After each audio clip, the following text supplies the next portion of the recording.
नमस्कार दोस्तों। एक बार सत्यभामा को यह अभिमान हो गया कि भगवान की सबसे प्रिय पटरानी तो मैं हूँ। भगवान का प्रेम तो सभी रानियों के प्रति एक जैसा ही था। उन्होंने सत्यभामा के अभिमान को दूर करने के लिए एक लीला की।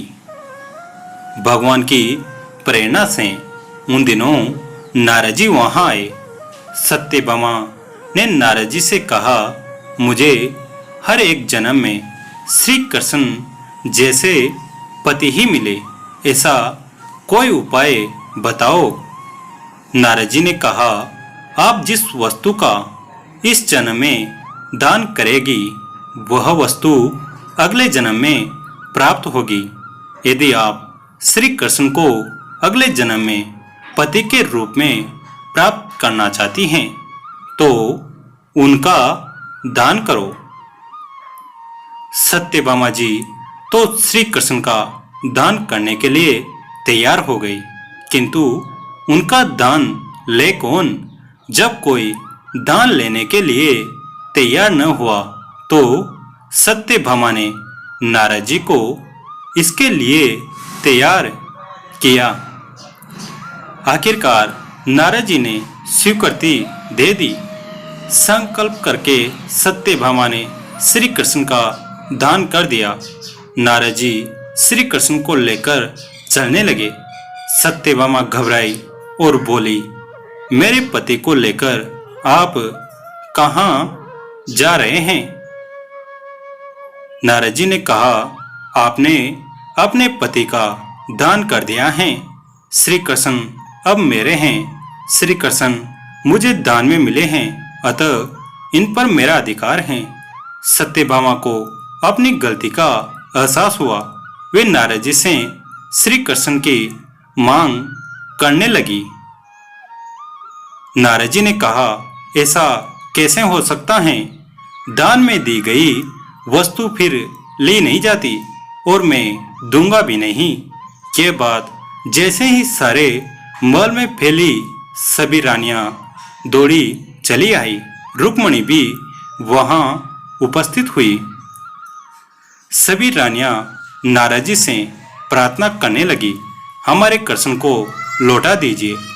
लेकिन नारद जी किसी भी तरह नहीं माने। अंत में जब सबने बहुत विनती की तो बोले, मैं मुफ्त में तो श्री कृष्ण को वापस नहीं करूंगा। यहाँ यदि आप इन्हें लेना ही चाहती हैं तो इनके बराबर मुझे सोना दें। सत्यभामा खुश हो गई, बोली, अरे ये तो मेरे लिए सामान्य बात है। मेरे पास आभूषणों का ढेर है, इसमें तक मणि हैं और भगवान का वजन भी कितना होगा। सत्यभामा अपने सारे गहने ले आई।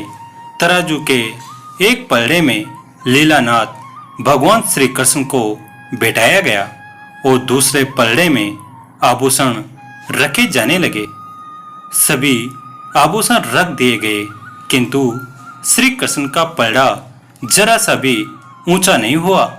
सत्यभामा ने अपने अन्य सभी प्रकार के गहने, हीरे मोती आदि रखे और इसमें तक मणि भी उस पलड़े में रख दी, किंतु श्री कृष्ण नहीं तुल पाए।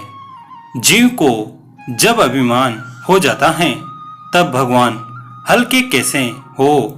भगवान का मूल्य क्या हीरे मोती और आभूषणों से आंका जा सकता है?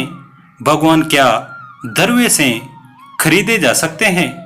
अन्य सभी रानियां भी अपने अपने आभूषण रत्न आदि ले आई, किंतु श्री कृष्ण का वजन न हुआ सो नहीं हुआ। अंत में सत्यभामा रुक्मणी को भी बुला लाई। रुक्मणी को सारा रहस्य समझ में आ गया कि क्यों श्री कृष्ण नहीं तुल पा रहे। वे बोली, क्या कभी भगवान को आभूषणों से तोला जाता है? रुक्मणी जी ने प्रेम से तुलसी का एक पत्ता तराजू में रखा और उसके रखते ही भगवान का पलड़ा ऊपर उठ गया। परमात्मा प्रेम के अधीन है। दान, तप, तीर्थ यात्रा, यज्ञ, धैर्य, ज्ञान आदि से परमात्मा को प्राप्त नहीं किया जा सकता। उन्हें तो एकमात्र प्रेमा भक्ति से ही वश में किया जा सकता है। जय जय श्री राधे कृष्ण।